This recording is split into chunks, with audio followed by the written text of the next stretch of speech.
Hi everyone, it's Linda. I thought I'd show you my card that we made at our my open house on Sunday. It was a great success. I had a great time. All the vendors were wonderful, and I'm sure everyone else had fun because they stayed the whole time. It was great. I had about 40 people. I was so surprised, and I want to thank everyone for coming too. But this was one of the free cards that we made. This is made with the Upsy Daisy set right here. And let me show you the other products we'll be using. I used actually rose red, the large oval punch, the scallop punch, and dimensionals. Oh, and actually one other thing, I used this Sharpie pen. It's metallic silver.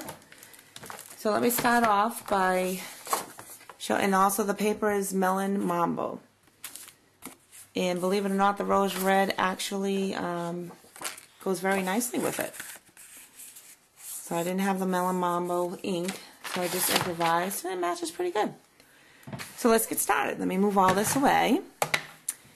And also what you do need too is the Big Shot, which is this right here. This big thing right there. It's so big. But let me first start off by saying that we're going to stamp our flowers on here. Let me get those out. And when I ink solid images on a stamp, I usually bring the ink pad to the stamp and then I look at it just to make sure. You can see it glossy on there. See if it's taking, because you want to make sure you cover the whole pad. Almost there. It takes a little bit longer. You can tell I use this stamp set a lot, huh? It's quite used, but it's loved. Okay, so we're going to put this right to the right bottom of the Melon Mambo piece. Just want to make sure you press on it good, because the solid images need that extra pressure on it.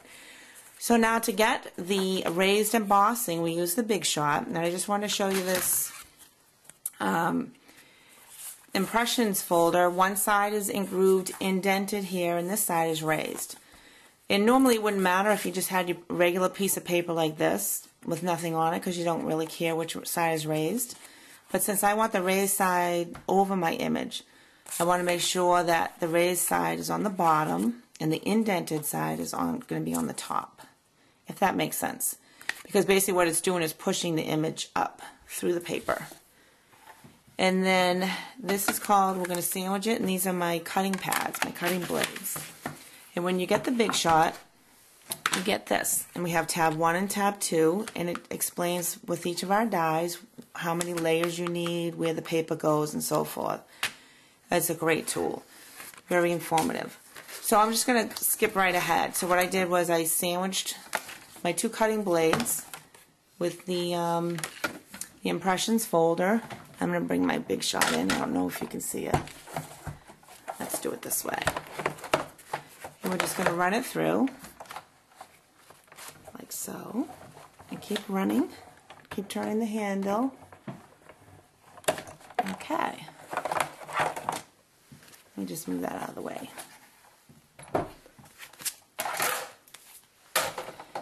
And here's my folder. So let's take it out. And you can see that it's raised. So then what I did is I made myself a template for my silver. And if you notice on my card, I did around the edges, and then I colored in all the raised portions. So of course I wrote silver marker, don't use on stamp, because some markers you can use on stamps, but this one will not get cleaned off if you do. And then I just lined it up with just a minimal edge. And actually try and make sure it's straight. And I did that. Turned it. Lined up this side. And ran it again. So I'm not going to show you all the steps all the way around. So then what I did is I just took my marker and I colored in all the raised portions. And I have the, here's my swirl. Let me get in the swirl for you. So what the neat thing about this is you stamped first. Normally, I mean most projects you end up just getting the embossed look on your cardstock, and it's a great background. But I just want to do something a little bit different. I just wanted to show you too, and I'll just say it again because it is kind of confusing for me. The raised part will be on your bottom facing up because it's going to push the imprint through your paper, if that makes sense. And then this indented part's on the top, so when you close it. Okay, so I actually have one already made. It's right here because I didn't want to put you through all that coloring. So let's put this away. And then the stamps that I love because you can just choose whatever's saying. Now on this card I chose birthday. So I think I'm going to do thank you. Thank you for your friendship.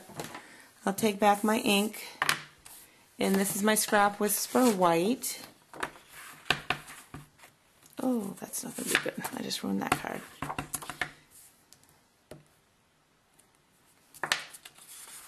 And the trick with this is now you can just line it up. And punch. I love our punches. They're very easy to use. And then I took my Going Gray and just took a scallop punch to it. And actually I just dropped that, so let me just do another one. I'm going to add here with my adhesive the thank you to the Going Gray piece. Center that. Let me close this up so I don't get any more ink everywhere. I'm going to take just a plain Whisper White, no actually it's not Whisper White, it's just plain white cardstock, and I'm going to apply this on top.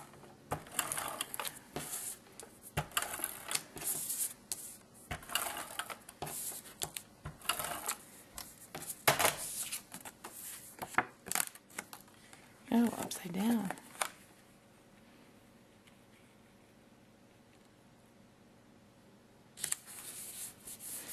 Alright, I'm going to take my dimensionals, which these are Stampin' Up! Dimensionals, and I'm going to put them on the back. I'd use one on each end.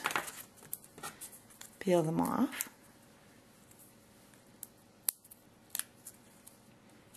And then we'll just place that over here.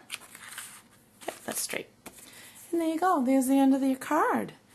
It's a fun card to do. It just gives you a different look, and I love the shimmering metallic with it. Thanks again for watching my video. And once again, I really appreciate everyone that showed up at the open house, and I had a great time. And thanks again. Bye-bye.